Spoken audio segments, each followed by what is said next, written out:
In today's video, I'm going to be trying to survive 100 days in the Arctic. I have 3 objectives. First, craft a stage 3 mountain cabin. Second, eliminate Pandora, the king of the icy mountains. And finally, eliminate Tusky, the leader of the South Pole. Can I survive stranded in the Arctic? Stay tuned to find out. Do you want to fight the custom bosses you see in our videos? Consider subscribing to our Patreon. For only $5 a month, you'll have full access to our exclusive maps and private SMP server, which features our custom bosses and much more. Check it out, it's linked in the description below. Whoa, Mount Everest is a lot bigger in person. All of our training has led us to this moment. Let's get to it. Well, here we go. This will be a journey. Do you hear that? Avalanche, run! No, no, no, no, no, no. Ugh, where am I? Forest? Where's Forest? With no sight of Forest, I knew I needed supplies if I was going to survive in the Arctic. I started by gathering wood and some food. I knew I was lost in the Arctic, but take a look at this terrain. It's absolutely gorgeous with this massive tree here. In the evening of day 1, I gathered this remaining coal and buried myself in a wall for the rest of the night. In the morning, I decided to cook up the rest of my pork chops and traveled around getting a bit more food, and I ran into a pack of bison. I'm gonna leave these guys alone. On day 4, I found a great position to build my base on top of a hill. I went ahead creating the base out of spruce wood, and I created a little farm area on the back. I then decided to make a big watchtower on top of one of these massive trees. You can see quite a lot from up here. Hopefully I don't fall down. For the next 3 days, I traveled around and searched for a cave. I definitely needed some armor if I was going to survive in the Arctic. I ended up finding a little cave and mined some of the coal, decided to create some torches, and headed right into this dark, mysterious cave. I started out by mining some iron and got a little bit more coal. Once smelting down the iron, I made a chestplate and an axe. Then I heard something.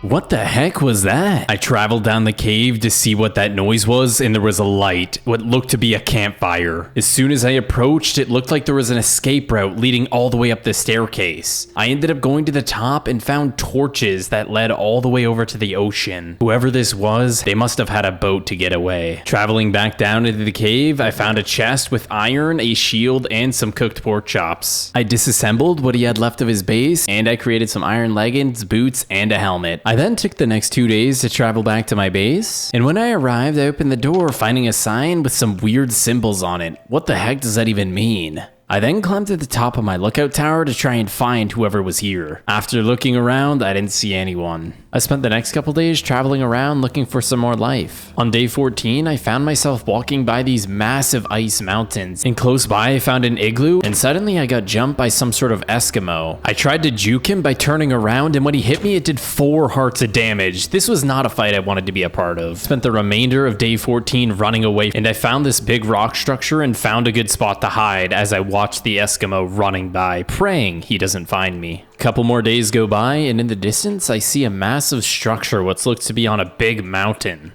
Why is this mountain filled with netherrack and nether brick? What's going on? Once I got to the top, it all made sense. It was some sort of massive nether volcano. What was this doing in the overworld? Before heading into the cabin, I had to eliminate this blaze. Once entering the cabin, I eliminated one more blaze and then harvested all the materials from the interior. For the remainder of the night, I eliminated the magma cubes and blazes. And while I was traveling back to my base, I had to walk past the Eskimo, and I saw him in the distance fishing. So I did what anyone would do. I went under the water as he walked by me. I waited for him to walk into his house, and then I surfaced and ran right by him. That was a little bit sketchy. And on day 22, I finally returned to my base and deposited the rest of my loot. My next objective was to gather the essential supplies that I'm gonna need to craft a stage 1 igloo. I combined snowballs to make snow blocks, and afterwards it creates packed snow. And then I put the packed snow in a circular shape with a torch, and it creates a level 1 ice hut. As you can see, I threw out the ice hut and it started building and formed my stage 1 ice hut. As you can see, it's a pretty cute little base, and it even has some sugarcane on the side. I continued for the next couple of days, gathering all of my supplies and moving them all the way to my ice hut. After moving all of my stuff, for the rest of the day, I created a farm. I needed a consistent food source. As you can see, I finished it up and even added some sugarcane at the front. I went out exploring for the next few days and I found a pack of mammoths. It looked like they were just jumping around in the water until one of them randomly died. As I was watching from the distance, a mammoth charged at me, so I got the heck out of there. On day 31, I was roaming around and I saw this wall and it looked very unusual. It was just a big layer of cobblestone, and when I walked up to it, it was an entrance. As soon as I entered, I got approached by polar bears and they immediately started jumping on me. Holding up my shield prevented me from taking a lot of damage, and I was able to eliminate one of the polar bears, and with just another hit, I killed the other one. It seems like these polar bears tend to hibernate in caves. We should be more careful when entering caves from this point on. Anyways, I secured the rest of the area and it looked like this place had been abandoned. For the next few days, I traveled all the way back to my base, arriving on day 36. I dedicated the next 5 days to caving, and I was walking by all these crazy looking trees. I made my way to the depths of the cave and started mining as many diamonds as I could possibly find. Over the course of the 5 days, I found 20 diamonds, and it took me 3 days to return back to base. I crafted a diamond helmet, leggings, pickaxe, and axe. For the next couple of days, I gathered all essential supplies needed for crafting our stage 2 ice house. I used iron ingots and a crafting table to make a giant crafting table. I then combined packed snow with water buckets to make packed ice, and then I crafted up the stage 2 ice house. In the morning of day 46, I found a good spot to build the ice house, and there we go. It started building and just appeared in front of me. This thing is freaking awesome. After creating the stage 2 house, I decided to build a little dock outside of my house to go ice fishing. I think the dock came out pretty cool. After the fishing dock was completed, I decided I wanted to make another wheat farm. I think that turned out pretty nice. Anyways, it's time to check out the inside. It looks like we have a TV room leading to a garage, which then has a little kitchen and a storage space under the stairs. And the second floor, we got this little disco room. I don't know if anyone's into dancing. And then I found myself a little balcony that's pretty nice, and it seemed to have a couple rooms inside as well. In my house, I realized I still had no potions, so I headed back to the nether volcano in hopes to find some netherwort and soul sand, and I did, hiding on the side. I eliminated a few more blazes and worked my way down, farming all of the soul sand and netherwort. Returning back to my base on day 53. I mined out the entire kitchen table area and created an area to grow netherworts, and decided to make this my brewing area as well.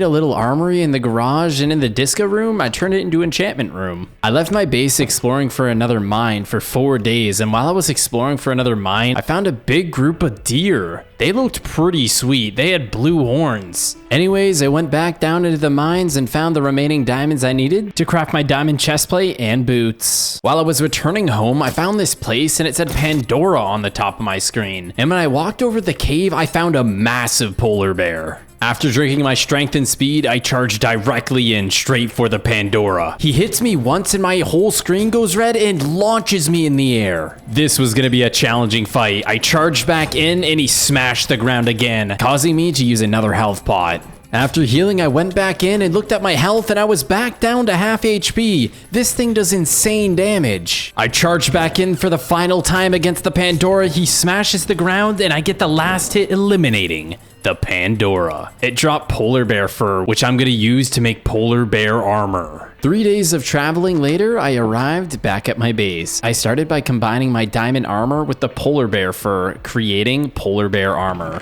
I also combined a diamond sword to create a polar bear blade. Then I went up to the disco room and fully enchanted all of my armor and blade. As you can see, this polar bear armor and blade looks freaking insane. I spent the next 4 days, traveling to this Eskimo's house. You remember earlier he tried to kill me? Well, it was time to get my revenge. I went ahead into his chest, stole his saddle, and the rest of his loot. As I walked outside of the igloo, I looked both ways and got jumped, doing 4 hearts of damage in 1 hit. What kind of weapon is that? It does insane damage. Already going through 3 of my health pots, I block his hit and get a couple good hits in on him. It seemed like every time he was hitting me, I was losing nearly half of my health. I blocked another one of his hits, and after that, I got a couple good swings and eliminated the Eskimo. It took me a few days to travel back to base. Once I was back home, I decided to spend spend the next couple of days gathering enough supplies to create my stage 3 ice mansion. After gathering my packed snow, I made some more packed ice and decided to start creating my stage 3 ice mansion. And just like that, with 2 diamonds on the bottom, I created the ice mansion. Wasn't sure how big this was gonna be, so I went pretty far away and threw it. And suddenly my screen froze and a massive mansion appeared. This thing is ridiculous. Drop a like on the video if you're enjoying so far. Well, as anyone would, I wanted to see what this mansion had to offer, and I walked in and this place was freaking huge. Look at this, we even have a balcony overlooking our other base.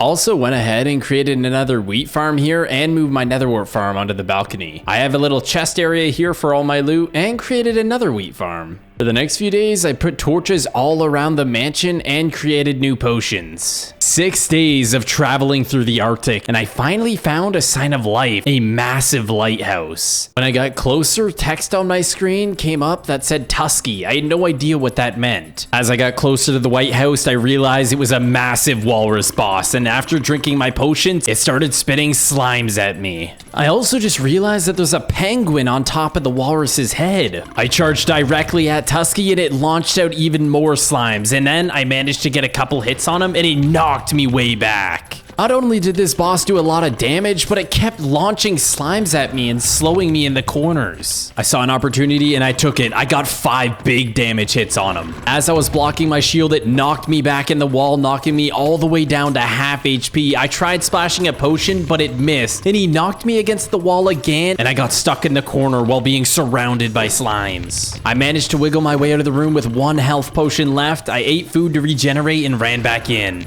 As I tried to get a few more hits, he knocked me in the air, making me use my final health potion. While I was eating, he knocked me way back into the water. As I was regenning, I ran back in and he launched me into the ocean. I looped around to the front of the lighthouse to catch Tusky and the penguin off guard, and just like that, we were able to eliminate Tusky and the little penguin dude. 1 like equals 1 prayer for that little penguin dude. Also, look at all these freaking slimes it spawned. I went into the back of the room and found a chest with a penguin's bane. This must have been the penguin sword. I spent the next 4 days returning back to my base and headed into the disco room to enchant the penguin's bane. Now that I'm all geared up and healthy, I headed back to Mount Everest and decided to climb. I see why they call it Mount Everest. This thing literally takes forever to climb up. And finally, after days of climbing, I could see my campfire way down at the bottom. It seems that I have reached the peak of Mount Everest. Painful? I'm glad you survived. Yeah, that avalanche came out of nowhere. Now that we both made it to the peak, let's go home while we're still alive. Make sure you go check out Forrest's video linked in the description. We both had different objectives and fought different bosses. Thanks for watching and take care.